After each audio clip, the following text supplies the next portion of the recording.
Hello everyone, welcome to G Centric. और finally electrical EC का paper हो चुका है।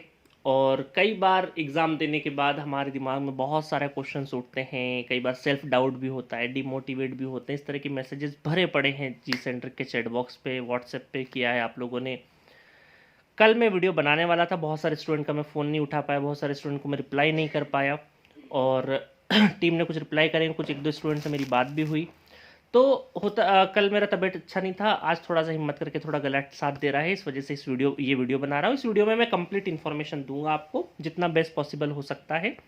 और कोई भी एग्ज़ाम हम जब देते हैं ना, तो जिसका जी तोड़ हमने मेहनत किया है साल भर, उसके बाद बहुत सारे क्वेश्चन उठते हैं।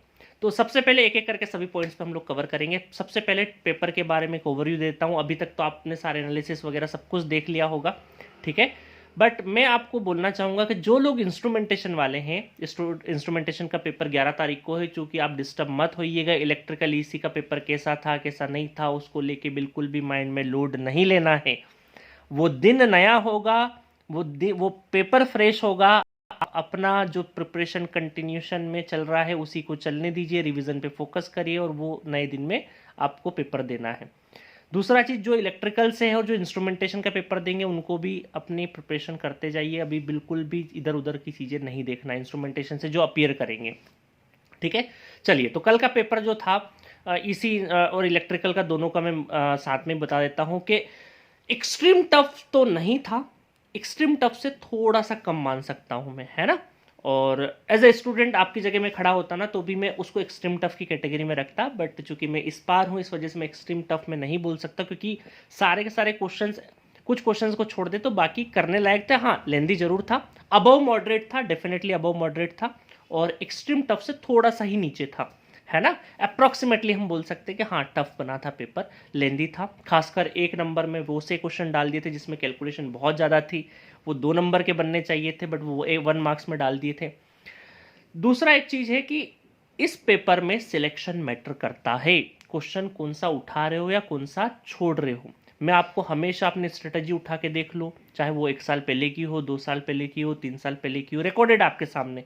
मैं हमेशा इस बात पे जोर देता था कि गेट एग्जामिनेशन में क्वेश्चन करने से ज़्यादा ये इंपॉर्टेंट होता है कि कौन सा क्वेश्चन आपको छोड़ना है।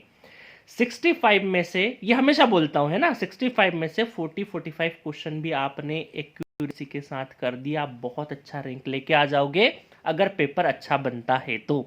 और वो अच्छा पेपर बन गया है गेट 2023 का, जिसमें अगर किसी स्टूडेंट ने 37, 38 या 45 की रेंज में क्वेश्चन कर दिए होंगे तो उसका ठीक ठाक रैंक आ जाएगा। एक्यूरेसी और स्पीड दोनों स्टेबिलिटी देता है, दोनों का इक्वल प्रोपोर्शन में होना जरूरी है। बट मेरा पर्सनल मानना है कि एक्यूरेसी को थोड़ा एक्स्ट्रा एज होता है एग्जामिनेशन में, है ना, क्योंकि हम स्पीड से बहुत ज़्यादा क्वेश्चन कर दें और इनएक्यूरेट निकल जाए तो कोई मतलब नहीं है। थोड़े क्वेश्चन कम करें बट एक्यूरेसी बहुत अच्छी रखें तो ज़्यादा फायदा होगा आपका। तो स्पीड और एक्यूरेसी दोनों मैटर करती है हालांकि, बट एक्स्ट्रा एज एक्यूरेसी को मिलता है। तो क्वेश्चन का सिलेक्शन बहुत मैटर करता था, कल के पेपर में बहुत मैटर करता था।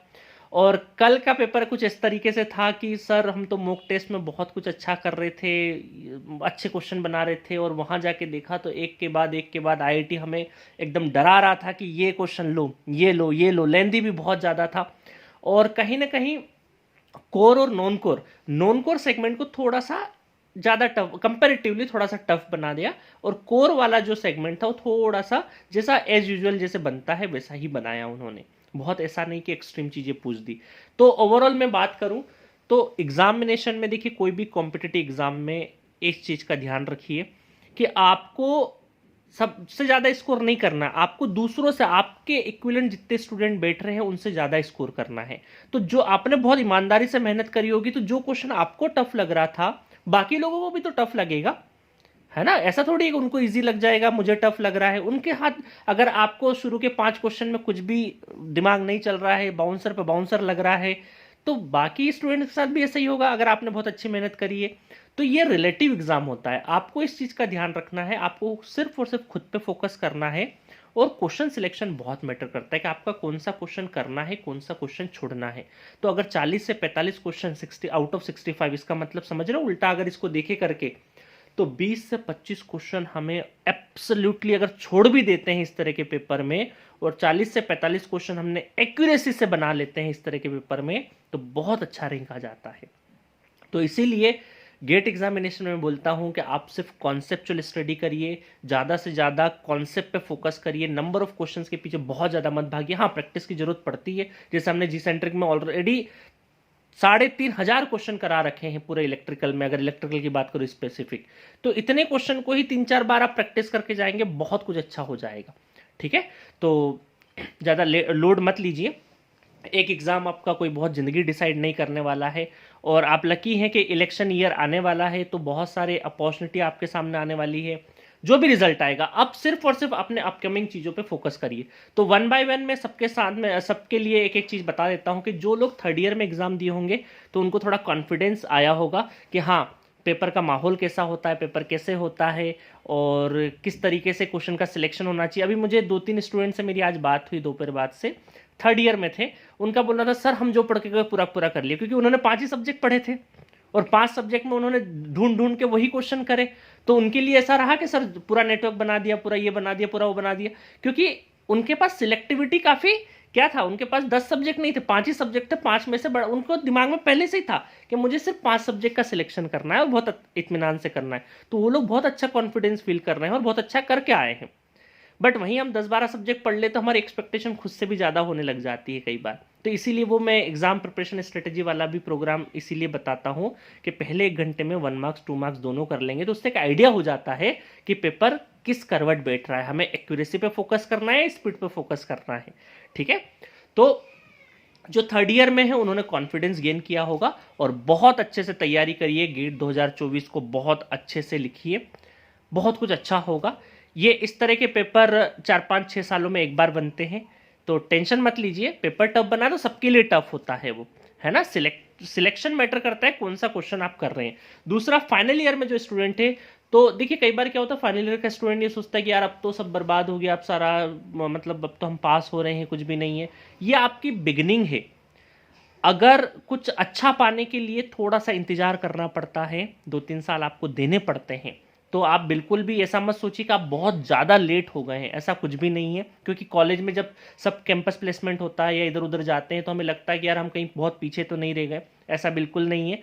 आप अभी शुरुआत कर रहे हैं। अगर आपने फाइनल ईयर में रहते हुए भी ठीक ठाक स्कोर कर लेते हो, कट ऑफ क्लियर कर लेते हो, तो ये आपके लिए अचीवमेंट है, इसको अचीवमेंट जैसा लीजिए। और इंटरेस्ट है सही मायने में, तो दोबारा तैयारी आपको करना बहुत अच्छे से, क्योंकि इसके अलावा, क्योंकि देखो कॉन्सेप्ट वही होता है, सिलेबस वही होता है, बट इसके अलावा बहुत सारी अपॉर्चुनिटीज़ होती है गेट के अलावा भी, उसमें भी अब आप अपीयर होने लगेंगे आप, क्योंकि फाइनल ईयर की डिग्री मिल जाएगी। ठीक है, तो दिमाग पे मत लोड लीजिए, आपके पास सफिशिएंट टाइम है। जिंदगी को अच्छा बनाना है, बेहतर बनाना है, तो 2-3 साल देने पड़ेंगे। और कुछ अच्छी चीज़ को अचीव करना है ना, तो उसका देखो, कोई अच्छी चीज़ होगी तो उसका इंपॉर्टेंस होगा, तो इसका मतलब वो हमें थोड़ा सा लेट मिलेगा। ठीक है, पहला जो ड्रॉप जिनका था और जिनका पेपर, मैं उम्मीद करता हूँ जिनका ड्रॉप था उनका कम से कम एक कट ऑफ तो आराम से क्लियर कर लोगे आप।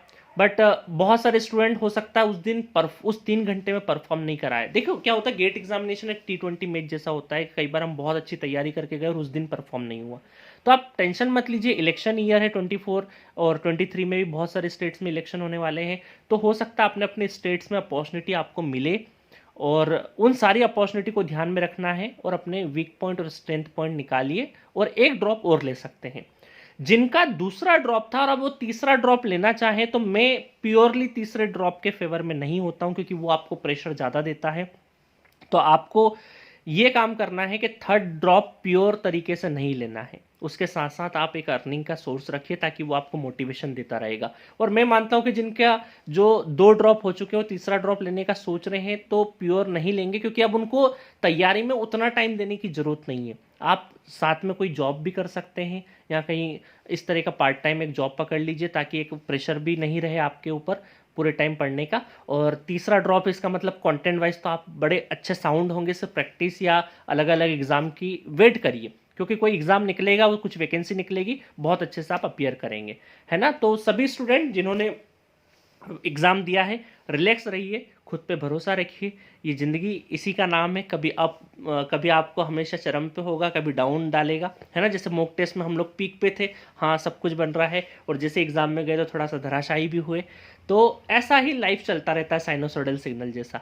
तो ये एक एग्ज़ाम था, एक लेसन था। यहाँ से जो भी देखो, एक पेन पेपर लेके बैठो, जो भी स्ट्रेंथ, जो भी वीकनेस, उनको अंडरलाइन करिए और अपनी वीकनेस पे काम करना स्टार्ट करिए। अभी जो स्टूडेंट अपना थर्ड ईयर में है तो वो एकदम से तैयारी चालू कर दीजिए अपना 24 के लिए। जैसे स्टूडेंट जिनका दूसरे दूसरे एग्जाम्स अभी होने वाले हैं तो बहुत ज़्यादा लोड मत लीजिए, उन एग्जाम अपकमिंग एग्जाम्स पे फोकस करिए आप अपना, ठीक है। उन एग्जाम्स को बेहतर तरीके से दीजिए, ठीक है। और दूसरा है, जी सेंट्रिक पे once in a year offer चल रहा है, तो जो भी स्टूडेंट जी सेंट्रिक से पढ़ना चाहता है, हम लोगों ने बहुत लगन से कोर्स बनाया है, बहुत एक्स्ट्रा ऑर्डिनरी कोर्स बनाया है।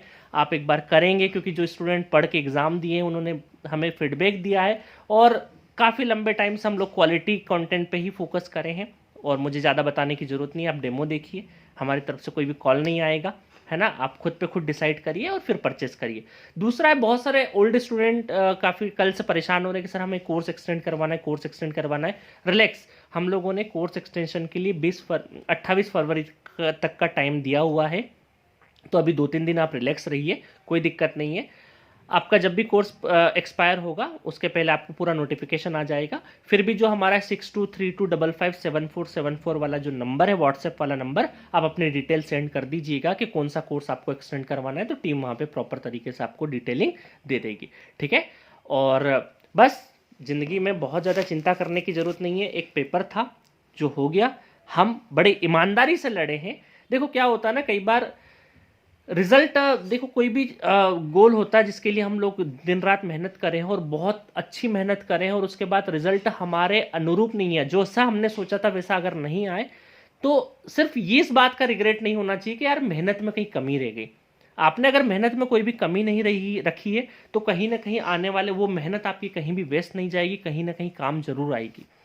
खुद पे भरोसा रखो और अपनी मेहनत, जहाँ जहाँ लूप होल्स भी रह गए हों, क्योंकि इंसान गलतियों का पुतला है, कहीं ना कहीं गलतियाँ हुई होगी, तो उन गलतियों को सुधार करो, ठीक है। और 2023-2024 बहुत ही क्रूशल ईयर्स है, यहाँ पे बहुत ज़्यादा अपॉर्चुनिटी इस बार देखो, नंबर ऑफ पीएसयूज बहुत बड़े हैं, एमटेक्स में भी बहुत ज़्यादा आपको, लोअर रैंक तक भी आपको एमटेक में अच्छे चांस मिलेंगे। तो जो भी अपॉर्चुनिटी होगी उसको खोजेंगे रिजल्ट आने के बाद, ऑफिशियल रिजल्ट आने के बाद। अभी 4-5 दिन थोड़ा सा पढ़ाई से दूर रहिए, रिलैक्स रहिए, और ऐसे स्टूडेंट जिनके अपकमिंग एग्जाम है तो वो अपकमिंग एग्जाम में फोकस करिए, ठीक है। और कोई भी पर्सनल इशू है, कुछ भी ऐसी बात करनी करियर से रिलेटेड, तो जी सेंटर के ऐप के चैट बॉक्स पे मैसेज डाल दीजिएगा, ऑडियो में डाल दीजिएगा, टेक्स्ट में डाल दीजिएगा, मैं, मेरी टीम डायरेक्टली आपको रिप्लाई करेंगे, ठीक है गाइस। तो रिलैक्स रहिए। इंस्ट्रूमेंटेशन वाले स्टूडेंट्स के लिए ऑल द बेस्ट, अच्छे से 11 तारीख को अपना पेपर दीजिए, और मैं हमेशा आपके साथ में हूँ ज़िंदगी के हर फैसले के लिए। ज़िंदगी में आपको कभी भी कुछ भी मोटिवेशन, डिमोटिवेशन कुछ भी चाहिए हो, तो जिस सेंटर के आपके चैट बॉक्स पे अपनी सिचुएशन बताइएगा, मैं उसके हिसाब से आपको सही गाइड करूँगा, ठीक है। और मेरी तरफ से सभी को शुभकामनाएं, और बिल्कुल दिमाग को रिलैक्स रखना है, ज़िंदगी से बड़ा कुछ भी नहीं है ना। एक एग्ज़ाम दिया है, ठीक है, जिसका अच्छा गया नहीं गया जो भी रहा हो गया ना। अब हम आगे की तरफ बढ़ेंगे, पीछे मुड़ के बहुत ज़्यादा नहीं देखेंगे। हाँ, पीछे मुड़ के जो गलतियां हुई उसे सीखेंगे और आगे बढ़ेंगे ज़िंदगी में, ठीक है। All the best guys.